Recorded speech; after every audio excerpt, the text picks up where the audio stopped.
విశ్లేషించడానికి, పరిశోధనలు చేయడానికి, వాళ్ళ జీవితాన్ని, ఆరోగ్యాన్ని ఫనంగా పెట్టి, కుటుంబాలను కూడా ఫనంగా పెట్టి ప్రజల సమస్యలను తెలుసుకోవడానికి ఎక్కడెక్కడనో మారుమూల ప్రాంతాలకు వెళ్ళి రోజుల కొద్దీ ప్రజలలో మమేకమై ఆ సమస్యల్ని తెలుసుకొని వాళ్ళు రాసిందన్న సంగతి, పాలకులు చేస్తున్న తప్పులను పట్టుకోవడానికి నిరంతరం శ్రమించి విశ్లేషించి మన ప్రాంతంలో జరిగిన విద్యుత్ ఉద్యమాల వెనుక ఇంత కఠోరమైన దీక్ష జర్నలిస్టులది ఉన్నది.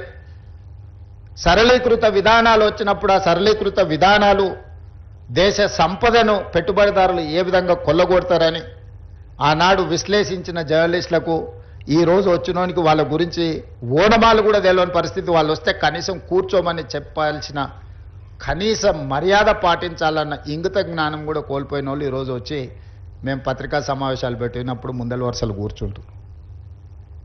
కూర్చోవడం కూడా ధిక్కారంగా, మనమేదో లోకు అయినట్టు వాడేదో మన మీద పెత్తనాన్ని చెలాయించడానికి వచ్చినట్టు మన కళ్ళకు చూస్తుంటాడు. ఇంకా నువ్వు నమస్కారం పెడతలేవు, నన్ను చూసి తల ఉంచుకుంటలేవేందని.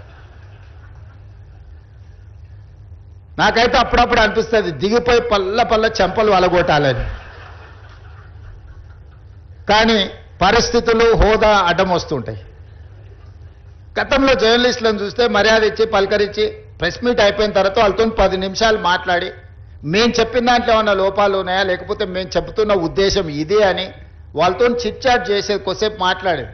లేకపోతే ప్రెస్ మీట్కి వెళ్ళకంటే ముందు వాళ్ళకి ఫోన్ చేసి కనుక్కునేది. విద్యుత్తుకు సంబంధించిన విషయాల మీద కమ్యూనిస్టు పత్రికలలో రాత జర్నలిస్ట్ పేరు నాకు సరిగ్గా గుర్తులేదు, కానీ నేను చాలాసార్లు విద్యుత్ మీద మాట్లాడాలనుకున్నప్పుడు మీ నవ తెలంగాణనే అనుకుంటా జర్నలిస్ట్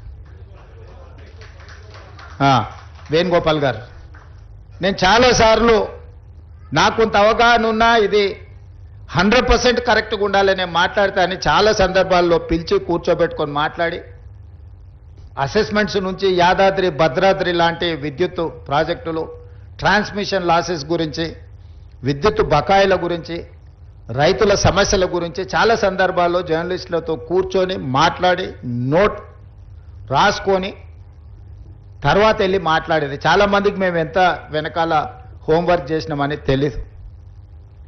అట్లే జర్నలిస్టులు వాళ్ళ నాలెడ్జ్ని మొత్తాన్ని ప్రజలకు ఉపయోగపడే విధంగా పనిచేసిన జర్నలిస్టులు చాలామంది నాకు తెలుసు. కానీ ఈరోజు వింత పోకడలు వచ్చినాయి. ఆ వింత పోకడలకు రాజకీయ పార్టీలు కూడా తోడైనాయి. రాజకీయ నాయకుల యొక్క స్టేట్మెంట్ల పట్ల విశ్వసనీయత తగ్గుతున్న క్రమంలో జర్నలిస్టులు కూడా వేగంగా అదే దారికి పరిగెత్తుతున్నారు.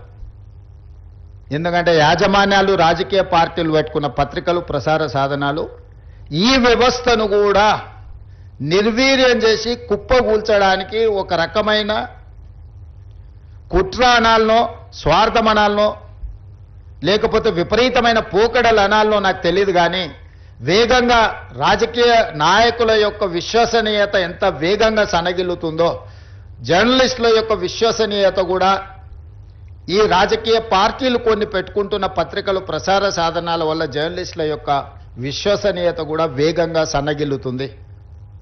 అందుకే ఈరోజు నిబద్ధత కలిగిన జర్నలిస్టులు విశ్లేషించుకొని ఒక లక్ష్మణరేఖ గీసుకోవాల్సిన అవసరం ఉంది. నిజమైన జర్నలిస్టు ఒకవైపు, జర్నలిజం ముసుగులో అరాచకం చేసే వాళ్ళని ఇంకొక వైపుకు నెట్టాల్సిన అవసరం ఉంది. అది జరగకపోతే పత్రికలకు, ప్రసార సాధనాలకు కాదు, తెలంగాణ సమాజానికి, దేశం యొక్క భద్రతకే ప్రమాదకరంగా తయారయ్యే పరిస్థితులు ఉన్నాయి. నిన్న మొన్న కొంతమంది సోషల్ మీడియా ప్లాట్ఫామ్లో పనిచేసే వాళ్ళు పాకిస్తాన్ ఐఎస్ఐ ఏజెంట్లుగా పనిచేస్తున్నారని చెప్పి ఆపరేషన్ సింధూర్ సందర్భంగా కొంతమందిని అరెస్టులు చేసే పరిస్థితి వచ్చింది. ఏ ముసుగు తోడుకొని ఎలాంటి కార్యక్రమాలు చేస్తున్నారో ఈరోజు మనం అర్థం చేసుకొని ముందుకు వెళ్ళాల్సిన పరిస్థితి ఉన్నది.